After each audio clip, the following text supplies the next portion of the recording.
The night felt heavy, like the world was still. A moment of quiet in the chaos of daily life. But then, it wasn't. A vibration pierced the calm, the hum of my phone vibrating against the silence in the dead of night. At first, I almost let it pass by, a part of me thinking it wasn't important. But then, there was that feeling, that gut instinct that made me reach for the phone. I couldn't ignore it. It was like a whisper in the back of my mind, telling me to check, to see. Single message, the sender, an unknown number. My heart skipped a beat as my finger hovered over the screen. What could this be? A mistake? A prank? I hesitated for only a moment, my finger tapping the screen to open it. It shouldn't have happened. Messages like this weren't for me. Not for anyone, really. But there it was, in front of me. Emergency message for you. Don't ignore. The words hit harder than I expected. I felt my pulse quicken. A deep chill ran down my spine, and for the first time that night my eyes widened. The blurry image attached to the message made no sense at first. Dark streets. A row of cars parked along the sidewalk. A figure standing beneath a street lamp. I squinted, struggling to make sense of it. And then, the truth hit me like a slap. It was me. It was a picture of me standing outside my apartment. The timestamp said it had been taken only 2 minutes ago. I swallowed hard. My grip on the phone tightened. This couldn't be real. Could it? I jumped up, rushing to the window, heart pounding in my chest. My eyes darted across the empty street, below. But there was no one there, no sign of anyone. Yet I felt it. Someone had been watching me. They had been there. And now, they wanted me to know it. The phone buzzed again. Another message popped up on the screen. You're in danger. Leave now. My stomach dropped.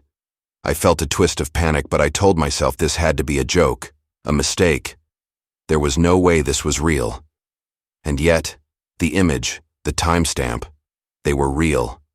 Everything about it felt like it was happening right here, right now. I glanced at the door. But then, the handle rattled. It wasn't just a knock. Someone was trying to get in. My heart hammered in my chest, the thudding so loud it drowned out everything else. My breath caught in my throat. What was happening? The door handle rattled again, a sharp, desperate twist. I froze, my mind racing. The phone buzzed in my hand again. One last message from the unknown sender. You don't have much time.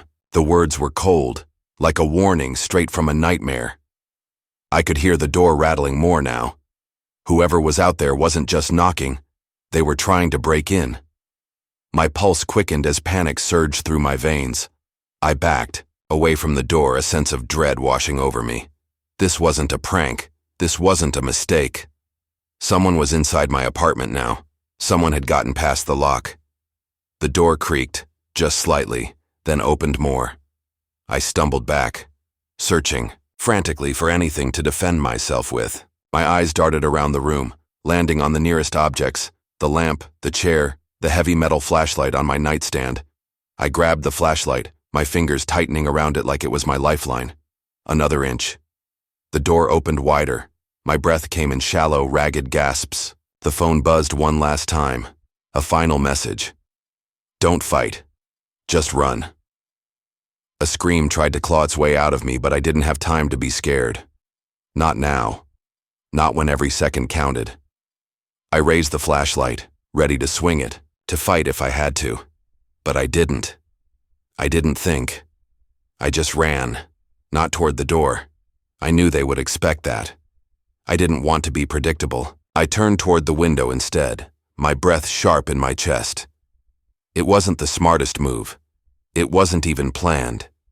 It was just instinct. But it was all I had. The window was a 3-story drop. Too high to jump without breaking something. Too late to turn back now. I was trapped, but the footsteps were getting closer. I couldn't waste another second. The sound of a voice stopped me. Stop. The voice was cold, the kind of voice that made the hairs on the back of your neck stand up. My blood froze. I didn't stop. Instead, I pushed the window open, throwing myself into the cold night air, my body shivering as the breeze hit my skin. My feet were already in motion, but then, something cold wrapped around my wrist. A hand. A grip strong enough to pull me back from the ledge. My heart pounded like a drum in my chest, my eyes wide with panic. "Who are you?" I demanded, my voice hoarse, a mixture of fear and anger bubbling up inside me. The man didn't answer. Instead, his voice was low, controlled. "You need to come with me. Now." "No," I said, shaking my head, trying to twist free. My heart was hammering, louder than ever. The hand didn't loosen. It only tightened, pulling me away from my last chance at escape. "They sent me to bring you in alive," he said calmly, as if this was just another day. "But if you fight me, I can't promise that stays the plan." I stared at him, my stomach turning. "Who sent you?" I asked, my voice trembling, barely able to contain the terror flooding my veins. He didn't answer right away, and that silence spoke louder than anything he could have said. It was then that I knew. He wasn't working alone. There were others, watching, waiting. And I was in deeper than I ever realized. Another vibration. My phone buzzed again, the screen lighting up in my hand. I looked down, my hands trembling. The message was from the same unknown sender. "If you go with him, you won't make it through the night." My heart dropped. The words blurred in front of me, my vision swimming. This wasn't a joke. It wasn't a kidnapping. This was something much darker, something much more dangerous. I had seconds to decide. The man's grip tightened. I could feel the coldness of his fingers as they dug into my skin, the iron strength pulling me closer. I couldn't breathe. My mind raced, trying to figure out what to do, what to say, how to survive. Every instinct in my body screamed at me to act, to fight, to survive. But I had no weapon, no way out. Except one. I didn't think. I just acted. I stomped on his foot, hard, with everything I had. He grunted in pain, and his grip loosened just enough. That was all I needed. I twisted free, grabbing the nearest object I could find. A heavy glass paperweight from my desk. I didn't think. I just swung it with all my strength. It hit him square in the head and he stumbled back with a curse. I didn't wait. I ran. More footsteps were coming, faster now, closer. I slammed the door open and bolted down the hall, my heart racing. I had no plan, no direction. I just needed to get away. But I heard it, the sound of more footsteps echoing from below. They were already here, trapped. I glanced at my phone, the screen lighting up again. Another message. "There's only one way out. The rooftop.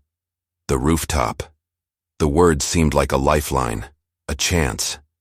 I didn't even know if the door would be unlocked, but I couldn't stop now. If I hesitated for even a second, I was dead. I ran. Up the stairs 2 at a time. The emergency exit sign flickered weakly above me, the stairwell dark and narrow. The sound of footsteps thundered behind me. They were closing in. I didn't have time to think. I didn't have time to second guess. I reached the door to the rooftop. I yanked it open, but it wouldn't move. Locked, panic surged in my chest. They were right behind me. I turned, back against the door as shadows appeared below. One more message. "Look up." I didn't want to look, but something inside me told me this was it. The final moment.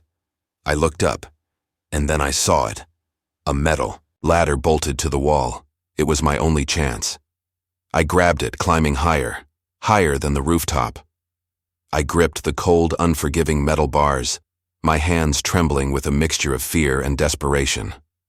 The night air bit at my skin, but I barely felt it. My breath was shallow, the pounding of my heart like a war drum in my chest. Higher. Higher I climbed, away from the shadows closing in below, away from the grip that had almost pulled me back to the dark.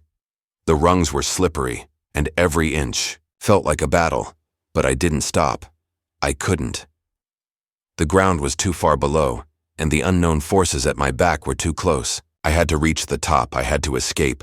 The wind howled in my ears, a constant roar that threatened to drown out every thought.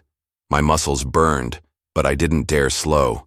The ladder seemed endless, stretching into the void above, promising a chance for freedom, or maybe death. But right now, I didn't care about the outcome. I cared about the climb. I cared about not being caught. I reached the top. My hands were raw, my fingers aching from the struggle, but I didn't hesitate. I pulled myself up, hauling my body over the edge of the rooftop with the last of my strength. As I stood on the roof, I gasped for air, the chill of the night sinking into my bones. And then I heard it, the sound of footsteps on the ladder behind me. They were coming, fast. I couldn't think. There was no time for thinking. My instincts screamed at me to move, to find shelter, to hide. But there was nowhere to go, nothing to protect me. Just the roof stretching endlessly in front of me. I ran, my feet pounding against the cold, hard surface. The city sprawled out beneath me, lights twinkling like distant stars. But the ground was so far away. I couldn't fall. Falling wasn't an option. A figure appeared at the top of the ladder, silhouetted against the dark sky. My pulse skipped. I didn't have to see his face to know who it was. The man who had grabbed my wrist, who had forced me toward the edge, was right behind me. He was closer now, his shadow stretching long and dark across the rooftop.